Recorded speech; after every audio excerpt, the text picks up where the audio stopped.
எதையெல்லாம் படிக்கணும்னு தெரியணும், அதனால படிக்கணும். அவர் ஒரு புத்தகம் எழுதிருக்காரு, நான் உங்க எல்லாருக்கும் சொல்றேன். நீங்க இந்த சேவல் சண்டை பார்த்திருக்கீங்களா? பார்த்திருக்கியா பாப்பா? சேவல் சண்டை ஒரு படம் கூட வந்துச்சு.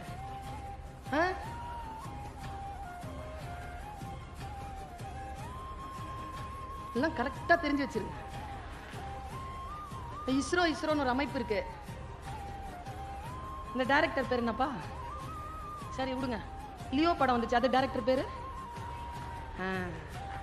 ஜெயிலர் படம் டைரக்டர். இஸ்ரோ இயக்கத்தினுடைய டைரக்டர் சோம்நாத்னு தெரியாது, ஆனா இவங்க பேர்லாம் தெரியும். இப்ப சொல்லிட்டு போறேன், இந்த ஆசிரியரை சொல்லிட்டு போறேன். நீங்க படம் பேர் சொன்ன உடனே ஒரு டைரக்டர் பேர் சொன்னீங்கல்ல, அது தெரிஞ்சு வச்சுட்டு இருந்தா என்ன நடக்கும்னா அவங்க நிறைய சம்பாதிப்பாங்க. இப்ப நான் சொன்னல இஸ்ரோ சோம்நாத் சார்னு சொன்னல, அவங்கள பத்தி நாம தெரிஞ்சுக்கிட்டா நாம நிறைய சம்பாதிக்கலாம், நாம நிறைய பெரிய ஆளாகலாம், நாம பயணம் செய்யலாம், நாம பதவியில உட்காரலாம், நாம எக்ஸாமினேஷன் பாஸ் பண்ணலாம், நமக்கு பல விஷயங்கள் கிடைக்கும். அவங்களுக்கு தான் கிடைக்காது. யாரை தெரிந்து வைத்திருக்க வேண்டும் என்று தெரிந்து வைத்திருப்பது பெரிதினும் பெரிது. நாம பல நேரங்கள்ல நான் இந்த சொல்றேன். இந்த ஆடுகளம் பத்தி சொன்னல, அது சொல்றதுக்கு முன்னால ஒரு விஷயத்தை சொல்றேன். மனசுல மோதுது, அதை விட்டுறக்கூடாதுங்கிறதுனால சொல்றேன். நம்முடைய வாழ்க்கை நமக்கு பாடங்களை கற்றுக் கொடுத்து கொண்டே இருக்கிறது. எங்க அம்மாங்க, எனக்கு 45 வயசு தாண்டி இருக்கேன், எங்க அம்மாக்கு 79 வயசுங்க. அந்த அம்மா என்கிட்ட இன்னைக்கும் அறிவுரை சொல்லுது. யாருக்கு? ஊருக்கே போய் பேசுறேன். நான் என்ன சொல்றாங்க தெரியுமா? ஒரு நாள் சொல்றாங்க, ரொம்ப வெளிப்படையா சொல்றேன், என் உறவுகள் தானே நீங்கள், என் ஒரு அக்கா தங்கச்சி கிட்ட பேசுற மாதிரி, அண்ணன் தம்பி கிட்ட பேசுற மாதிரி, பெருந்தகப்பன்மார்கள் இடத்துல பேசுற மாதிரி சொல்றேன். எங்க அம்மா சொன்னாங்க, என்ன லிப்ஸ்டிக்லாம் வச்சுட்டு எங்க போயிட்ட? அன்னைக்கு லிப்ஸ்டிக்லாம் வச்சுட்டு அப்படியே கரெக்டா வெளியில கிளம்புறேன். ரெக்கார்டிங். எங்க அம்மா இல்லங்க, இப்ப கூட கார்ல வரும்போது எங்க அம்மா பத்தி யோசிச்சா, சின்ன வயசுல என்ன போட்டோ ஞாபகம் வருது, என்ன முகம் ஞாபகம் வருதுன்னா, கண்ணை உருட்டிட்டு அப்படி சொல்லல, அதான் ஞாபகம் வருது. இப்ப கூட எங்க அம்மா பத்தி அதான் ஞாபகம் வருது. எப்படிங்க வளர்த்துச்சு எங்க அம்மாங்க?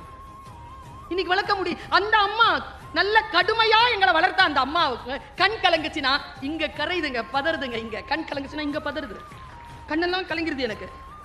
நான் முந்தானத்து கண் கலங்கிட்டு உட்கார்ந்துருக்கேன், என் புள்ள வந்தான். What happen? காலைல நல்லா தான் இருந்தா,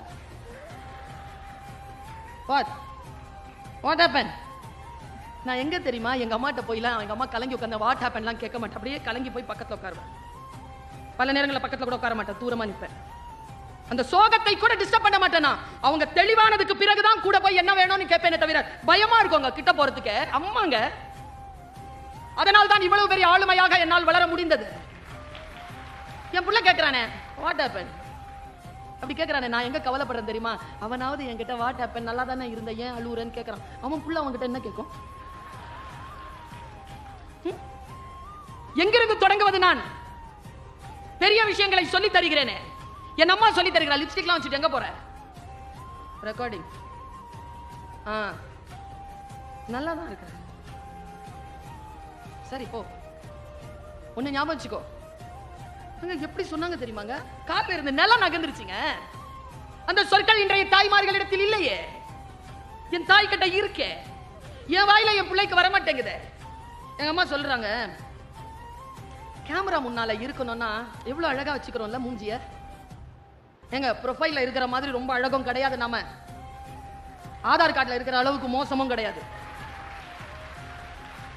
எவ்வளவு அழகான போட்டோ வச்சிருக்கிறோம். நம்மள அழகா வச்சுக்கணும் அப்படிங்கறதுல எவ்வளவு முனைப்பு. எங்க அம்மா சொன்னாங்க, இந்த கேமரா முன்னால வரணும் அப்படின்ன உடனே எவ்வளவு அலங்காரம் பண்ணிக்கிற சுல்தானா. அம்மா சொல்ற ஒரு விஷயத்தை கேட்கறியா? சொல்லுங்கம்மா. உன்னை பர்மனண்டா ஒரு கேமரா பார்த்துக்கிட்டே இருக்கு, அது முன்னால அழகா இரு. கடவுள் அது உன்னை பார்த்துக்கிட்டே இருக்கு, 24 hours பார்த்துக்கிட்டு இருக்கு. ஒரு வினாடி கூட உன்னை பார்க்கறது அது நிறுத்தல, அப்படியே பார்த்துக்கிட்டு இருக்கு. இந்த வயதில் என் அம்மா சொல்ல, நான் செருப்பு போட எங்க வீட்டுக்கு வாங்க, நீங்க மீசாப்பேட்டை 43/21 திப்பு தெரு, 2nd floor. செருப்பு போடுற இடத்துல எங்க அம்மா ஒரு நிலக்கண்ணாடி வச்சிருக்கோம். ட்ரெஸ் பண்ணிட்டு செருப்பு போட்டு போகும்போது அது சொல்லாம சொல்ற விஷயம் என்ன தெரியுமா? பெரிய விஷயம், பெண் குழந்தைகளுக்கு தேவையான விஷயம். நீ வெளியில போறியே, உன்னை எல்லாரும் எப்படி பார்க்க போறாங்க அப்படிங்கறத முதல்ல நீ பார்த்துட்டு போ. கண்ணியமான உடையை உடுத்துகிறாயா? சரியான நிலையில் நீ வெளியில் உன்னை கொண்டு செலுத்துகிறாயா? அவ்வளவுதான் பண்ணுச்சு எங்க அம்மா. வாழ்க்கையில் சில விஷயங்கள் நமக்கு கிடைக்க வேண்டும் என்றால் சில பல புத்தி அந்த சின்ன விஷயம் வந்துடணும், நமக்கு அது திறந்துடணும், அந்த மொட்டு திறந்துடணும். இந்த ஆடுகளம் விஷயம் இருக்குல்ல, அந்த விஷயம் ரொம்ப பெரிய விஷயம், முடிஞ்சா புரிஞ்சுக்கோங்க. சேவல் சண்டையை இங்க வைக்கிற மாதிரி காஷ்மீர்ல நவாபுகளுக்கு மத்தியில் ஒரு சண்டை நடக்குமா, பறவை சண்டை. மூசா ரஸா எழுதுறார், ஒரு பட்டு துணி போட்டுருவாங்களாம். அந்த பட்டு துணி போட்டு 2 நவாபுகள் பட்டு குருவி கொண்டு வருவாங்களாம். அந்த பட்டு குருவி எப்படி இருக்கும்னா, ஒரு குருவி அவ்வளோ லட்சம் ரூபாவாம், குட்டி உண்டா தான் இருக்குமா, அதனுடைய கொண்டை எல்லாம் கலர் கலரா இருக்குமா, அது பட்டு நிறத்துல இருக்குமா, குட்டி. அதை வச்சுட்டு எல்லாருமே ஐஎஃப்எஸ், ஐஆர்எஸ், ஐபிஎஸ் கமிஷனர்ஸ் எல்லாருமே சேர்ந்திருப்பாங்களாம் அந்த அந்த மீட்டிங்ல. பௌர்ணமி அன்னைக்கு டின்னர் மீட் இன் 1956.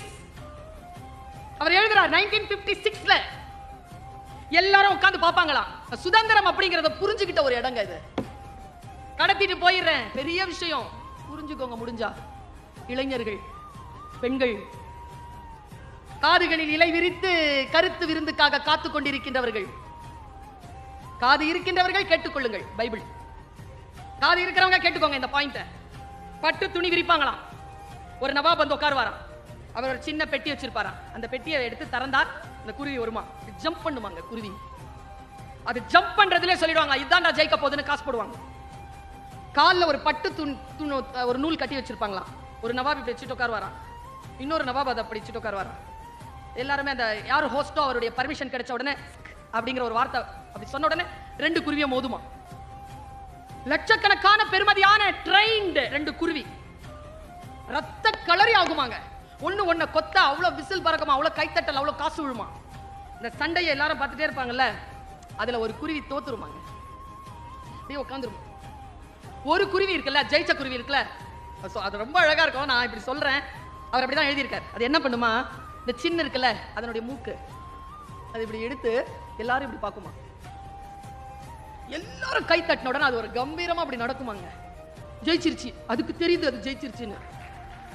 அது அப்படி போன உடனே அதுக்கு என்ன பரிசு தெரியுமா, ஒரு தங்க கூண்டு இருக்குல்ல, பியோர் கோல்டு, அது கொடுப்பாங்களாம். ஒரு நல்ல ஒரு வெல்வெட் மேல துணி துண்டு ஒன்று போத்திடுவாங்களாம். அப்புறமா ஒரு தங்க மாலை குட்டியா அது கழுத்துக்கு போடுவாங்க. எல்லாத்தையும் வாங்கிக்குமாங்க. அது ட்ரெயின்ல வாங்கிட்டு அப்படி போயிட்டு அப்படி அப்படி நடக்குமா. நடந்து அந்த குண்டுக்குள்ள ஏறி உட்காந்து அப்படி திருப்பி அப்படி உட்காருமாங்க. ட்ரெயின்டு உட்காரும் பொழுது அது கிவி பழம் கொடுப்பாங்களாம். கிவி பழி சாப்பிடுமா. தோத்த குருவி உட்காந்து இருக்குல்ல, அதை என்ன பண்ணுவாங்கன்னு எழுதினாரு, பதறிடுச்சு எனக்கு. அதை என்ன பண்ணுவாங்களாம், அந்த மாஸ்டர் இருக்கார்ல அவருக்கு தண்டனை அபராதம், அடுத்த வருஷத்துல 5 வருஷம் அவர் வந்து குருவி சண்டை விட முடியாது. இன்னொன்னு, அந்த குருவி அவர் வீட்டுக்கு எடுத்துட்டு போக முடியாது. அவர் என்ன பண்ணுவாருன்னா, அதை எடுத்து பார்ப்பாரு, அது அது அடிதானே பட்டிருக்கு, அது இப்படி சிலுத்துட்டு இருக்கோம்ல, கொண்டை அறுத்து அப்படி காட்டுவாங்களாம். அது ஜன்னல்ல பறந்து போயிடுமா. மூசா ரஸா அந்த கவிதையை அப்படி முடிக்கிறார், அந்த கதையை ஒரு கவிதை போல் முடிக்கிறார். நான் ஜெயித்த குருவிக்காக சந்தோஷப்படவில்லை, தோத்த குருவிக்காக சந்தோஷப்படுகிறேன். உன் அழகை, உன்னுடைய வாழ்க்கையில் உனக்கு கிடைக்கக்கூடிய வசதிகளை எல்லாவற்றையும் அடமானம் வைத்தும் எல்லாவற்றையும் இழந்தும் பெற்றுக்கொள்ள வேண்டியது சுதந்திரம் மட்டும்தான் என்பதனை இந்த கவிதை, இந்த கதை நமக்கு சொல்லித் தருகிறது. இந்த சுதந்திரம் நமக்கு இருக்குதா? எங்கெல்லாம் இந்த மார்ச் 8ஆம் தேதிக்கு ப்ரிப்பேர் பண்ணிட்டு வச்சிருந்த ஒரு பாயிண்ட் மேடம் கிட்ட கூட சொன்னேன். இந்த மார்ச் 8 நான் எங்க பேசினாலும் பெண்களே அந்த பேச்சை கொஞ்சம் கேட்டுக்கோங்க. 2 பாயிண்ட் வச்சிருக்கிறேன், சொல்லிடவா? வேணா, உங்களுக்கு தான் பிரச்சனை, பரவாயில்லையா? ஆக்சுவலா பல விஷயங்கள் நமக்கு புரிஞ்சிருச்சுன்னு வச்சுக்கோங்களேன், வேற எதுவுமே கிடையாதுங்க, புரியணும், அவ்வளவுதான். அந்த அலாதியான அந்த இன்பம் வருது பாருங்க, ஒரு விஷயம் புரிஞ்சுக்கிட்டா, ஒரு விஷயம் கத்துக்கிட்டா, ஒரு கவிதைங்க புரிஞ்சிருச்சுன்னு வச்சுக்கோங்களேன். பாடியது கொக்கு, ஓடியதெல்லாம் ஜோடி மீன்கள். புரிஞ்சுதா? புரிஞ்சவர் எக்ஸ்ட்ரா கை தூக்கி கை தட்டுறார். அவர் 10 செகண்ட் ஆகும். கதையும் கவிதையும், கதை சீக்கிரம் புரிஞ்சிடும், கவிதையும் ஜோக்கும் லேட்டா தான் புரியும், ஆனா புரிஞ்சிடணும். ஊதுகுழல் இசைக்கிறாள் அம்மா, நடனம் ஆடுகிறது நெருப்பு. புரிஞ்சிருச்சா? அந்த இடுகாட்டிற்கு உயிர் தந்தது ஒரு பிணம். பொத்தல்களோடு தான் தைப்பார்களோ அப்பனின் பனியன்களை. தரிணையும் ஓசையில் தெரிந்து விடுகிறது அம்மாவின் கோபம். என்னை போலவே நடித்து காட்டுகிறது என் நிழல். எந்த குருவி ஏமாற்றியதோ தாடியுடன் இருக்கிறது ஆலமரம். இது கூடுதலா கைத்தட்டல் வரும் எப்பவுமே. மீன் குஞ்சின் சின்ன துடுப்பு அசைத்துக் கொண்டிருப்பது பெருங்கடலை. சில விஷயங்கள் புரிஞ்சிருச்சுன்னு வச்சுக்கோங்களேன், உள்ள ஒரு சிறகு முளைக்கும் பாருங்க, அது ரொம்ப பெருசு, அது அவ்வளவு சீக்கிரமா மற்றவர்களுக்கு விரியாது. வாழ்க்கை நமக்கு சில விஷயங்களை கற்றுத் தருகின்ற பொழுது அதை எப்படி கற்றுக்கொள்ள வேண்டும்